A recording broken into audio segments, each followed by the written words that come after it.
Hey everyone, and welcome back to some more OMPL XI coverage. We got some more mixed and megas, this time from the week 6 games for mixed and mega. So I got the games here. We got myself and Ice Master playing. This is the first game of the week that happened, so I'll go over it first. I brought this cool team with a bunch of pivots, a Glalie-type Sandy Shocks, and an E-Killer. So the goal of this team is basically just get up hazards and chip down your opponent with some pivoting and good play, and then hopefully your E-Killer will be able to finish them off the end. Ice Master brought a cool team himself. He's got a dangerous wall breaker and Hoop EU alongside some extreme speed revenge killers here, and a good defensive core with Glow King and Gastrodon and the Arceus Ghost in the back, the max defense Arceus Ghost. Looking at the matchup, really, I was really thinking this would be a difficult game because I really don't have a switch into his Hoopa. His Hoopa kind of gets a kill every time it's in. A Corviknight can maybe switch into it depending on what he's running. I am Venusaurite Corviknight, so of course I will be able to take a Fire Punch pretty easily, but if he has like a Thunderbolt or something, it could be definitely problematic, and I might not be able to take 2 Hyperspace Furies depending on if he's Diancie or not. But at any rate, we can just hop right into the game. I'm going to lead with my Slow King just to prevent his Gastrodon from being able to get up hazards, because if he gets hazards up on me, I'm probably just going to lose because I won't be able to pivot around for free and chip his stuff down. It's really hard for me to make progress because my Arcanine is actually 3 attacks, and it's my rocker as well. So on turn 1, I just click Future Sight here because I know he probably won't go into Hoopa right away. He wants to get off the Mega with his Gastrodon to prevent hazards of my hazards from going up as well. But turn 2, I can pretty freely Chilly Reception out. He brings in Hoopa, so I bring in my Arcanine. Future Sight is up, so I try to just click Flare Blitz there and try to get something good. Of course, he goes to his Slow King, fair enough play because he does take the Flare Blitz into the Future Sight. So now this turn I probably could have clicked another button. I mean, his Gastrodon is fairly free, so I'm kind of confused that he didn't go to that. So I make a double into my Zapdos here, as he actually pulls a switch into his Arcanine, giving me the Defiant boost, of course, but I will just die to an extreme speed, so I'm not going to stay in there. Could have gone to the Corviknight, but if he Flare Blitzed, I would have lost that Pokemon. I absolutely can't have that happening, so Arcanine was pretty free. I just go into it and Head Smash on the off chance he stays in. Of course, there's nothing for me to really do besides just fish for a Flare Blitz burn on the Gastronite. So I just pull a switch into my Corviknight. I want to get off the Mega. It'll really help me with Hoopa and Arcanine later, and of course the extra bolts is really nice. So of course I'm just going to bring it in and U-turn, pivot out, luckily get it in, keep it at 100%.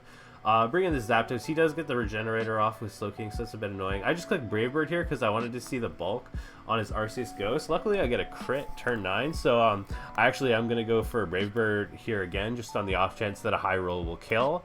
He just lives with 2%, so fair enough. I have chipped down my own Zapdos here for practically free for him because his Arceus Ghost is just going to be back up at full. But I don't mind clicking Brave Bird there. I guess U-turn in the first place would have been fine as well, but just like feeling out my opponent at this point, and honestly Zapdos wasn't going to take much hits anyway, except for maybe a Skull or a Surf from Gastrodon. So anyway, we do a little bit of pivoting around here. My Slow King comes in as Gastro, just isn't able to block rods. I go for a Tri Attack turn 12 to maybe fish for some hacks on this Gastro, because that's really the best way I'll be able to pressure the Gastro, because he can just block my hazards with these 2 Pokemon pretty easily. So I go to Zapdos on his Hoopa, because Zapdos does actually speed tie with Hoopa, but I don't have anything else to go to really. I can go to Corviknight and U-turn as well, but it's a little bit dangerous. I guess not really. It's also fine, but I just felt like getting up the keeping momentum, and definitely going to Corviknight in hindsight was probably better. But U-turning with Zapdos is fine too. He probably won't stay in because Hoopa pretty much gets a kill every time it comes in. So back into my Sandy Shocks. Just gonna try to fish a little bit more on the Gastro. Hopefully I'll be able to lure him into clicking Stealth Rocks, and I might be able to catch him with my own Slow King switch. So here he just goes for Earthquake and gets back up to full. Totally fair. Bring in my Slow King. I can't really stay into Future Sight because if he does catch me, Hoopa is really scary. So right back into my Zapdos. Again, Corviknight there was probably better, but who knows. Just keep up a little bit more momentum. Does a little bit more chip to this regen Pokemon, but of course he's not going to stay in here. He wants to keep Regenerator, so I just Earth Power there pretty freely. I doubt the Mega is coming there. He has Latiasite, but that's pretty obvious for matchup, I guess. It just really helps him with Dragonite, which is a pretty big threat to his team. He is Glalie-type Regieleki, so it can outspeed in Revenge, of course, but anyway, so here I just go for a Spadef drop, hoping that if he attacks me as well, I'll be able to get up some hazards, because this thing won't be able to switch in anymore, but pretty free to just go into Corv. I could have gone to Slowking there as well, but he wasn't clicking hazards, so he catches my Earthquake here on turn 24, so I still can't stay into Slack Off or anything. I have to Chilly Reception out, but lucky his Gastrodon is a little bit chipped now, so Corviknight is at 78, so now it's totally important for me to go Zapdos there. I don't mind that. I bring in my Arcanine here, hopefully trying to get a burn on the Gastro. In hindsight, he probably could have stayed in there with his Slowking, but you know, fair enough. I do get the lucky burn there, so I can pretty nicely just go into Slowking and try to get some more momentum here. Slow pivot, and now that his Gastrodon is burned, Sandy Shocks is able to actually pressure something. I was considering going for spikes on the Arceus Ghost, but it's just too risky of a play for him to get up his own spikes. I'll rarely be able to get an opportunity with the Corviknight here. Turn 31, he makes a great play going into his Hoopa. Unfortunately, I get a crit. Volt Switch wasn't really a play I could have made, I don't think. So definitely a pretty good play from him, because Grass Knot will 100% OHKO my Sandy Shocks, and he will definitely outspeed me at this rate, because he is Diancite. So I actually cannot stay in there. I totally need my Pokemon, and at this point with Hoopa in and able to click a button on something, I just have to hope he goes for the Grass Knot instead of a Hyperspace, and he does actually go for the Grass Knot. So I can luckily get my Corv in and U-turn for...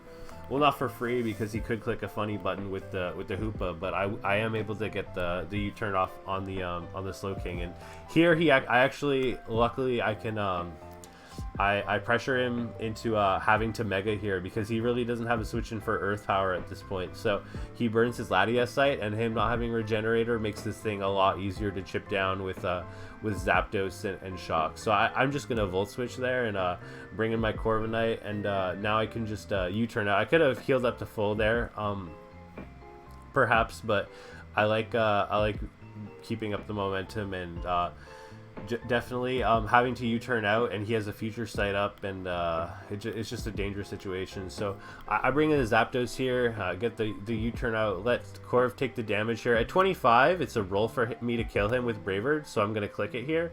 And luckily for him, he gets a low roll, so he's able to just slack off that damage. So here I'm just going to Ruse, because he'll just slack up to full for sure, and maybe fire off a Future Sight. So at this point, I really don't have a better play than just Brave Birding and trying to chip this thing back down again.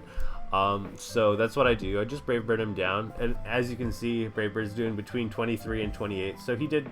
It was a roll earlier, but you know, it's fine. I got quite lucky earlier with the crit, and I got lucky again here with a Wisp dodge onto the U-turn. I'm not sure that this really mattered, because I don't think Corviknight comes in again actually just to get sacked, except for to just get sacked later. I let my Slowking take the Future Sight. At this range, his Hoopa is in range of Chilly Water, so I just click that. It's nice to chip this Arcanine as well, and I know that my Slowking can pretty much always heal up on his Slowking, because he's revealed his whole set. And if his Slowking ever comes in and it wants to click Slack Off instead of Chilly, I can pretty freely just heal up the Slowking. If his Gastrodon comes in, it'll be a little bit scary, because he'll be able to get his hazards. But because he did miss that Wisp, I'll be able to just defog that away, hopefully, and be able to get Slowking in on an opportunity to heal it up. But at any rate, I just Chilly Water. This is a really good chip on his Arcanine, and I'll be able to just save this for later. So with him at -1, I feel pretty good about going to my own Arcanine, because I did reveal Head Smash, and I scare it out. At this point, turn 45, I probably could have clicked Stealth Rock here. I think that was definitely my best play, but I don't know. I just wanted to click the funny button. I was kind of scared. I mean, I wasn't really scared that his Arcanine would have a Stone Edge, but I kind of feel like he could have sacked Gastrodon here as well, because Flare Blitz was also pretty free on my part. Flare Blitz was probably even a better button to click than Head Smash with him at -1. But at any rate, I missed the hedge smash into Arceus Ghost, which is a little bit unfortunate because it would have for sure done a lot of damage. And here he makes kind of a confusing play to me, and instead of clicking Judgment or anything with his Arceus Ghost, he just switches out into his Slowking, trying to heal it up on something, assuming I'm doubling to something else. But of course, I'm just gonna get out my rocks on an Arcanine sack, kind of expecting the Judgment to come out. And here he slacks off with his Slowking, so I'm actually able to heal off my own Slowking. And here, once again, the Diancie Hoop is in, scary Pokemon, so I'm just going to sack the Corviknight. He does have reveals Focus Blast, and I think 2 Hyperspaces might have killed me. I'm not really sure of that calc. I do have a lot of physical defense on this core, but he might have actually had to hit that Focus Blast, which is a little bit funny. I don't know if Focus Blast would be the first move I would run on a Diancie Hoopa. But at any rate, after he kills me, I go to my E-Killer, and I just E-Speed because I'll be able to force the Hoopa out, and now it's just a sack, and that was the biggest threat to my team. And it only getting 1 kill at this matchup is actually super awesome for me. At this point, my team is it's a little bit chipped down on 3 Pokemon, but that's alright because my E-Killer's at full, and it'll be able to do some serious work here. I taunt the Slowking so he can't Toxic me, of course, and I'm just going to bulk up here. I am bulk up Flare Blitz last year with leftovers, so it's quite a potent Pokemon in the endgame. Bulk up is really good into all the extreme speeders, and you set up on really a lot. A lot of people are not packing the greatest RC or E-Killer counterplay in this tier, so I'm just gonna spam some Flare Blitz. He has revealed Taunt, Calm Mind, so I'm figuring his last is Judgment. So very interesting Arceus Ghost set from Ice Master, and unfortunately for him, he's almost completely hard-walled by my E-Killer, which is very sad because Arceus Ghost should almost always be able to deal with E-Killer, especially when he's a max defense variant like we know that he is because of the Brave Bird damage on Gyapdos. But anyway, because I have leftovers, he would have to rely on hazards with chipping me down because Judgment just simply won't touch me, which is really lucky. And in hindsight, actually, this Arceus had a great matchup into his team, so I was definitely a little bit ambiguous, or not ambiguous, but I might have said that he had a better matchup here because his Gastrodon was better into my 2 hazard setters. But in hindsight, this Arceus really was difficult for him to handle at all. He would have had to burn it with his own Arcanine, and that would have been it's difficult for him to do it now with this thing so chipped and rocks up, of course. But anyway, we see some a little bit of pivoting around. My Slowking is really good in this end game now that Hoopa is dead, because of course it just sits on his Slowking forever, and I just future sight out, and I am slower than him because I'm Sable Knight, so I'll always be able to get the slow pivot off. Here he sacks his Gastrodon, or he would have not sacked his Gastrodon, but of course I unfortunately for him I crit, but I'm not sure if it was unfortunate at all because of course I did get the Zapdos in on the slow pivot, so I would have been able to U-turn for free. His Gastro would have been practically dead. So I'm just going to sack my Zapdos here. If he rapid spins, there's a chance for me to live, so it's better to just try to maintain rocks up in that situation. Here I go to my Arcanine because Altaria Arcanine will always kill his Regieleki, and I always live his E-Speed in return. I am Jolly Arcanine, so I'm just going to Extreme Speed twice on his own Arcanine sack, and now that his Arcanine is dead, I'm pretty certain that my Arceus will just win this endgame. So definitely pretty lucky to get that crit on Hoopa, and I think I played pretty well in this game, or as well as I could have. I kept up the momentum pretty well. And here I just I trade 50% on Sandy Shocks, just get up a spike to pressure this Arceus a little bit more. It only has 2 recovers left, but basically when this thing runs out of recovers, my E-Killer would just win. So there's no reason for me to ever risk him toxicking my my Arceus. Here I kind of think this is a bit of a misplay in hindsight. Like I could have just switched out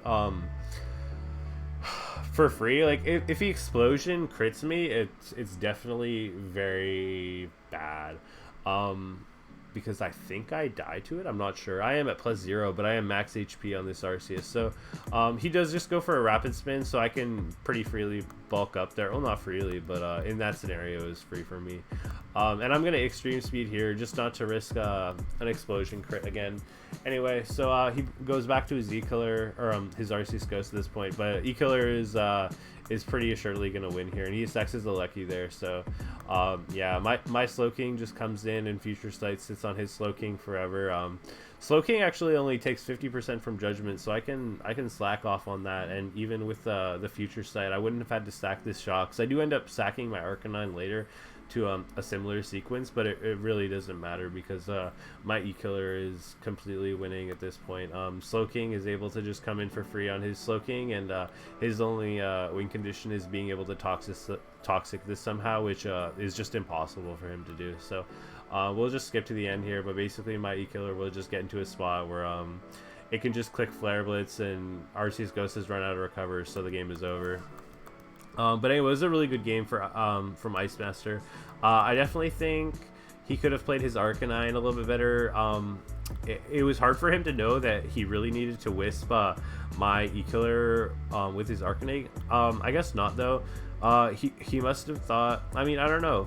Upon matchup, he knows that his Arceus Ghost can't touch E-Killer. This was after the Arceus reveal at preview was changed. So his Gastrodon definitely blocks all my hazards from these two Pokemon, but luckily I got a little bit lucky with the Flare Blitz burn, and on the crit on the Hoopa as well. So a little bit lucky, and nice game from both players, I think. So the second game that happened this week is Avarice, who's playing for the Gaza's Ghoul. He's playing the Ziyastra for the Photon Geezers.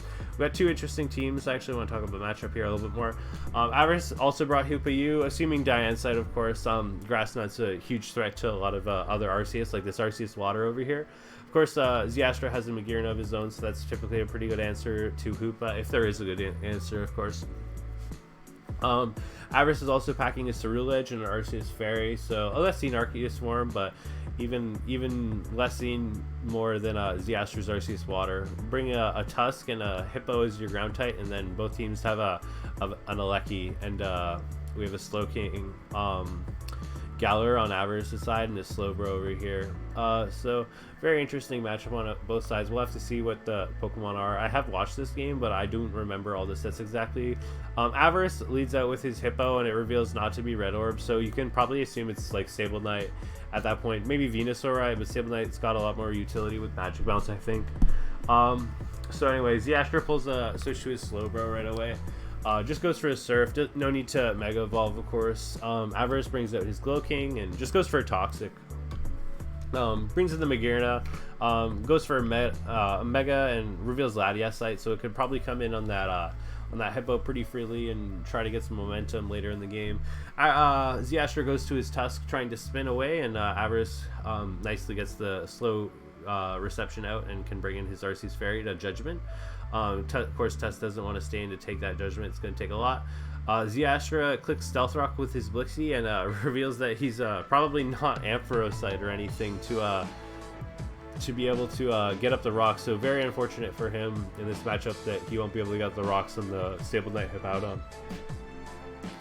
And okay, yeah, sorry, I'm just turning down my music a little bit. I'm not sure if it's really loud for you guys, but for me it's a little bit loud. I did a little audio testing before this game, but at any rate, we see that Blissey is also Calm Mind Stealth Rock, so very interesting to see. The last move is Shadow Ball, and Avarice will bring out his Hoopa, and that takes 21%, so definitely a very scary Hoopa coming in. Hyperspace Fury, 25 on the Magearna, forces out the Blissey. We got the Hippowdon coming in for free. It is Crunch last after Slack Off on this Avarice, so you have to wonder what that's hitting. I guess it is hitting this Slowbro, but perhaps the opposing Latiasite Slowking Galar is also hit by that. Excuse me. And Slowbro is also revealed to be Calm Mind, and Surf is pretty good. Out damages Chilling Water, of course, but it doesn't have the same utility. Avarice brings out his Aleki, trying to chip away at this Magearna. Ziyastra just combats that with a Plane Split, trying to get some HP back. Goes for a Flare Cannon, trying to whittle down this Avarice. Avarice is Slow King, but of course he can just Chilly Reception out and regenerate all that up. Brings in the Ceruledge, makes a nice double into his Hoopa, actually getting the Blissey in that scenario, and Blissey Mega Evolves here and reveals to be Camera Update, so getting that defense boost really helps prevent it getting 2 KO'd, and Avarice switches out his Hoopa after Hyperspace Fury does only 44%, so perhaps assumable that it doesn't have a fighting coverage move like Drain Punch. And Blissey just combines up and Shadow Balls. It takes an Earthquake pretty freely, and Avarice lets his Regieleki take the 81%, and then even after that, Avarice goes for the Extreme Speed, and Ziastra brings in his Great Tux right away and takes an 81% from Extreme Speed. So definitely a couple of questionable plays. Both players throwing away very important Pokemon, or not throwing away, but Ziastra did lose his Great Tusk. Avarice's Water Slide over here is at 14%, so able to still do something at this point. Ziastra goes for the Rapid Spin and gets the rocks out of there. So now Avarice just goes back in to put him back up. Of course, there's no Sable Knight Pokemon revealed yet on Ziastra's team, though Slowbro might be Sable Knight. Avarice gets the Hoopa back in, Grassanots to the Magearna, so curious to see what the last two moves on this are, but it looks as though it can't touch Magearna at 59%. Ziastra gets in his Arceus Water and reveals a substitute on the Slowking Galar, so able to actually Dragon Dance substitute up on this Chilly Reception Toxic Slowking Galar. Very interesting set from Ziastra here. Reveals Liquidation, of course. Oh, it doesn't quite to a KO. Even with the Slash Plate boost there. And Ziastra will actually switch out even at +1, fearing a Will-O-Wisp, I guess, and a Will-O-Wisp exchange with the Judgment always breaking sub, so a little bit scary, but just brings in his Magearna. Definitely this Arceus Water would be able to sweep if he was able to chip this Arceus Fairy, but he'll definitely have some trouble doing that. Oh, I guess not now. It's our Avarice will actually switch this up at 55%. So perhaps if Ziastra can get a substitute and a Dragon Dance off, but it would be in range of Regieleki, and it looks unlikely as though Ziastra will be able to get up his Stealth Rocks this game. And Hooper reveals Thunderbolt there, does 25% to the Magearna, so it really does show that he actually really can't touch this at all. Avarice blocks a Volt Switch there, and gets the Lecky and trying to catch the Pain Split, but Ziastra just Flare Cannons there and takes out the Revenge Killer. So Avarice goes to Ceruledge here, Swords Dance up. Very scary Pokemon at this point. If it can touch the Slowbro, which it can, it's running a Shadow Claw, and that will kill from 76% on the Sable Knight Slowbro. So it's really looking dire at this point. Liquidation is able to kill the Ceruledge at 100%. Very interesting. Ziastra types in the chat that he's Ada after Avarice is asking him, and he just sacks the sacks the Magearna there on the Hoopa. I'm not sure if I agree with that. Maybe second the Blissey was better at that point, but who's to say really? I guess it looks as though the Blissey could win, even though this Slowking Galar could Toxic it, install it at this point. But brings in the Regieleki, goes for the spin, gets rid of the rocks. With Hippo back at 85%, Avarice can get those up pretty freely again soon, but he opts for clicking Toxic since there's nothing else to absorb a Toxic on Ziastra's team.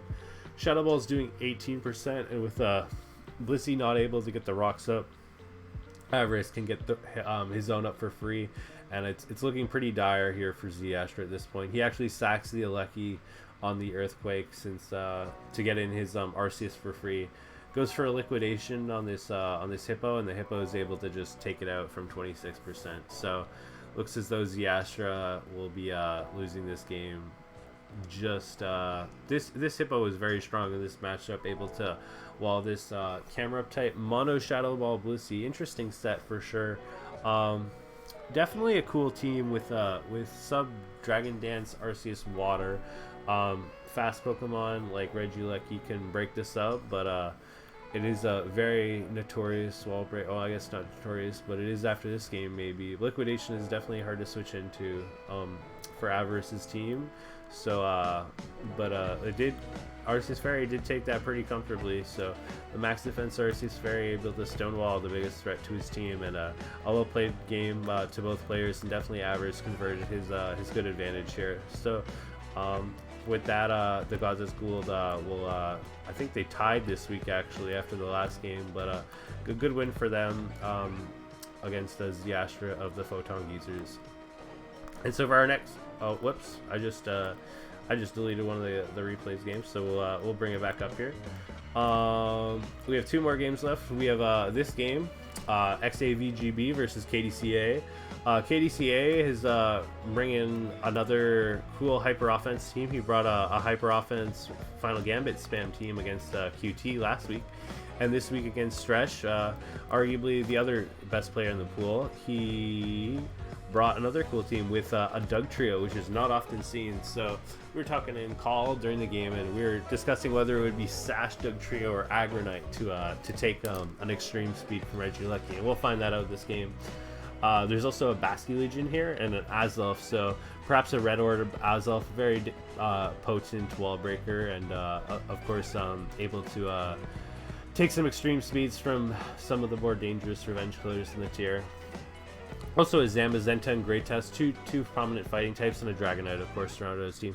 XAVGB's got some cool stuff over here as well. He's got his own Arcanine, and a little bit of a fat core with his Magearna, Blissey, Toxapex out here. Also a Greatest of his own, and a Landorus, which isn't often seen, but one can assume either Pidgeotite or Manectite, as those are both pretty good sets. So XAVGB leads the Landorus into the Azelf, and assuming speed boost, you probably don't want to stay in there with Azelf. So he doesn't, and brings in the Zamazenta, and Stresh reveals Earth Power on the Manectite, so it actually did outspeed the Azelf for sure. We see a hard switch to Magearna on the Howl, and a pretty free Volt switch without Mega Evolving. The Zamazenta has revealed Aerodactyl Knight, brings in the Toxapex from Stresh, and Mega Evolves revealing Latias Sight. And we just see a careful Toxic there from Stresh into this Zamazenta, and we see a Wild Charge. Ooh, interesting coverage with the Volt Beam coverage there offensively from the Zamazenta. Stresh recovers on the Wild Charge is a 75, keeping his pecs relatively healthy at 75%, and gives DCA opportunity to bring his Azelf. So he'll go into Azelf and click Psyshock. Ooh, and it only does 45 to this Landorus. So this Landorus is pretty physically defensive, bulky. Stresh just goes for a pretty free pivot there on the U-turn and gets the Arcanine in on the Dragonite. With the Intimidate boost, Stresh is pretty free to just click his Stealth Rocks there and get up his hazards. DCA brings in his Tusk to rapid spin those away, and with this Latiasite Pex, able. Oh, he just actually pulls a switch into the Landorus there to get the Intimidate off again. So very nice play from Stresh, able to Intimidate on this Dragonite. Does get the U-turn out there, and can bring in his Arcanine there with the speed boosted Dragonite. Still not wanting to take an extreme speed from the Arcanine, but Stresh is actually gonna pull a double into his Landorus there to get the Intimidate off on a potential Earthquake, which could have been troublesome. But of course, it also covers the double back into his Great Tusk and goes for a Grass Knot there and does a comfortable 40% to the Pinsirite Great Tusk, which was revealed the previous turn. So DCA just goes for a rapid spin and gets a speed boost and gets a full para on Magearna. DCA brings in his Azelf and just goes for a Fire Blast, and that's going to be able to chunk something heavily. Stresh brings in his Great Tusk and reveals to be Metagrossite, so is actually able to outspeed this Azelf pretty comfortably. We see Dragonite coming out from DCA and a switch back to Landorus on a sack to get that Intimidate drop off again. Stresh brings in his Arcanine and is actually going to make a double the Pex right away on the Great Tusk. Hopefully going to be able to recover off pretty freely here and then threaten it with a Toxic this next turn. DCA is just going to try to fix for some full para hacks here to hopefully open up his either his Basky Legion and definitely his Dragonite. And Stresh is going to reveal Ice Beam, and he's going to take out the Great Tusk from 60% there, not risk any para shenanigans, able to dodge it for 2 turns. We see DCA actually go to his Legion after that and substitute on the Pex, so very interesting. Substitute is pretty cool tech here on the Lucario Knight Basque Legion. This thing is pretty slow still and is able to be outsped by the Great Tusk, but this Great Tusk won't be able to take any one hit. No chance. But actually Basque Legion reveals to be agility, so very cool tech there too, sub agility. And Liquidation is able to easily take care of that Great Tusk at -1 defense. Stretch goes to his Blissey, and we see DCA go to the Dragonite, not opting to Liquidation at that point. And Stretch does Shadow Ball, so for 18% of chip, we'll see Dragonite go for the Dragon Dance and chip the Arcanine down, 54%. And now it seems as though the Jug Trio will be coming in, and with Arena Trap, it's able to trap the Arcanine, just barely live the extreme speed. So that Aggronite boost coming in clutch there for sure. Getting up the rocks there with his Jug Trio, and we'll see what it does in the last turn. Probably a Memento, and Stretch will probably just heal up his Pokemon to full. Nope, goes for a Toxic just in case Basque Legion were to come in on a switch there. We see a Haze from Stretch, and he just dies to a last respects here. So we'll be able to see if this Basque Legion with the substitute up is able to 1v1 the Blissey at this rate. Stretch goes for a Shadow Ball here on the Legion, and the Liquidation is doing 32, and he does get the first defense drop.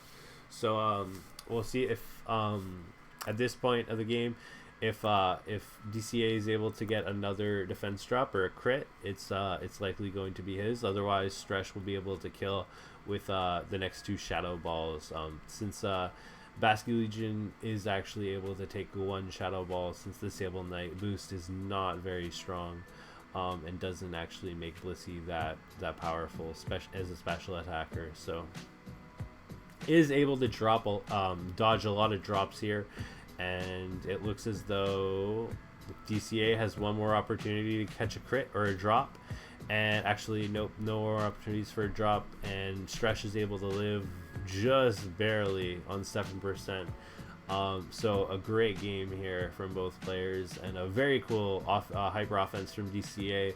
2 weeks of hyper offense in a row though, and nothing to show for it, so a little bit sad, but definitely some awesome teams from KDCA, and a pretty standard looking team from Stretch with a cool pick like the Manectite Landorus and Metagrossite Great Tusk, but able to collect the W in the end. So great game from both players.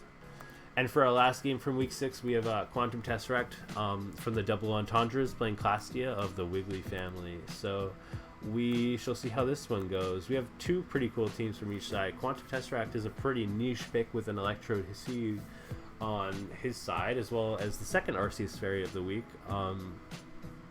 Brings his Regieleki, Slowbro, Clodsire, a little bit of a defensive core there, and then Samurott Hisuiu to get up some spikes on his opponent. And then Clastia over here seems to have a bit of an offensive team for sure. Himself, he has an E-Killer as well as a Magearna, Ceruledge, double fighting type core, a second one we've seen like this, and a Lucky to round it out. So at matchup, it's hard to say who has the advantage, but definitely Classia's hyper offensive team will be hard. It'll be hard for Quantum Tesseract to not be overloaded by his offensive options with just his Slowbro and the Clodsire. So we'll see what happens. Lead matchup, we see Class lead with the Great Tusk. Excuse me, I didn't mean to click skip there. We see Class lead with the Great Tusk into the Clodsire, and Clodsire reveals Latiasite, so it's gonna be able to get a Photoxic here and not fear for the ground move. Clash just goes for a bulk up turn 1, and seems like he'll just go for a body slam turn 2, and that does 50% to the Slowbro. So very strong Great Tusk out here. And Clash is able to pick up the KO with the Headlong Rush on the next turn, even with the Sable Knight boost, granting Slowbro plus 50 base defense. After that, Quantum Tesseract was just going to go to his Metagrossite Hammerot and click the water move to KO this Great Tusk, but Great Tusk has done a pretty good job here and already got that Slowbro kill. Zamazenta comes in and actually substitutes up and body presses here on the Arceus Fairy, and it's going to be able to do a hefty chunk here with a body press. So at least 40%, and we see a will-o-wisp from Quantum Tesseract. So very nice to catch the wisp on the not on the substitute, that is. Class keeps his burn to Zenta without the boost and goes right into his Ceruledge. Bulks up and just Bitter Blades this Hammerot, which can get up a layer of spikes and then just kill on the next turn. And we see Regieleki coming out, hopefully to Rapid Spin. Oh, and this actually screens Regieleki, so definitely dangerous here for Quantum Tesseract with an E-Killer and a Magearna, and screens up can be definitely very problematic at this point. Class spins for 2 turns, but QT is just going to keep up his rocks at this point. Class goes to his Magearna and starts Combinding up. Reveals Slowburnite, so this is actually the cheese Gearna that I brought a couple of weeks ago. And we'll see if this Arceus Fairy is able to handle. It looks as though it will lose the CM Ward because this Magearna is almost certainly packing stored power. He's also packing an Iron Defense boost right there, but we'll see how this 1v1 goes, as both players are just going to click Combine a little bit more. I'm going to take a little bit of a drink of my water as we watch this Combine war.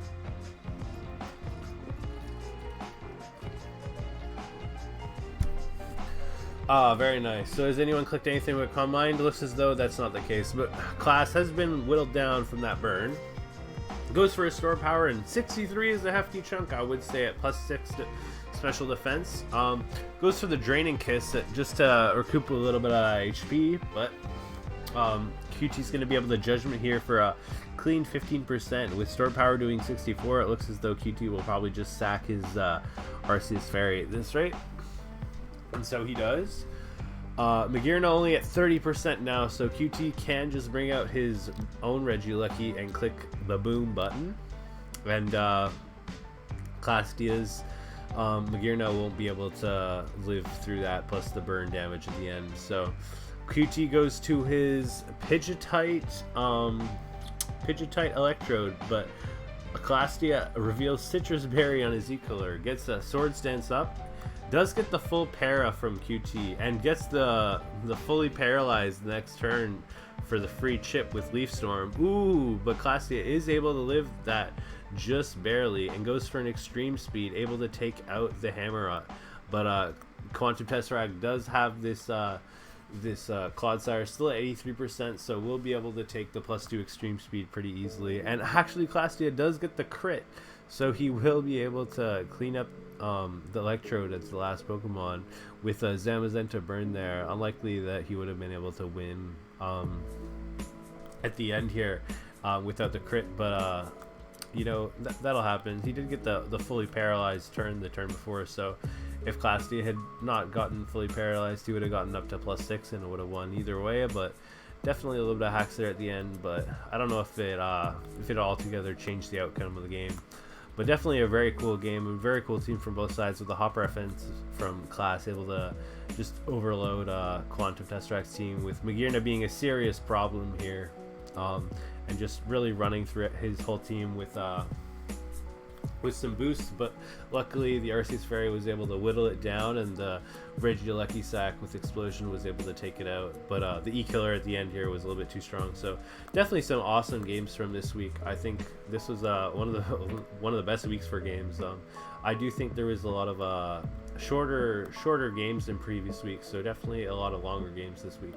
As for week 7, this will be the last week before playoffs.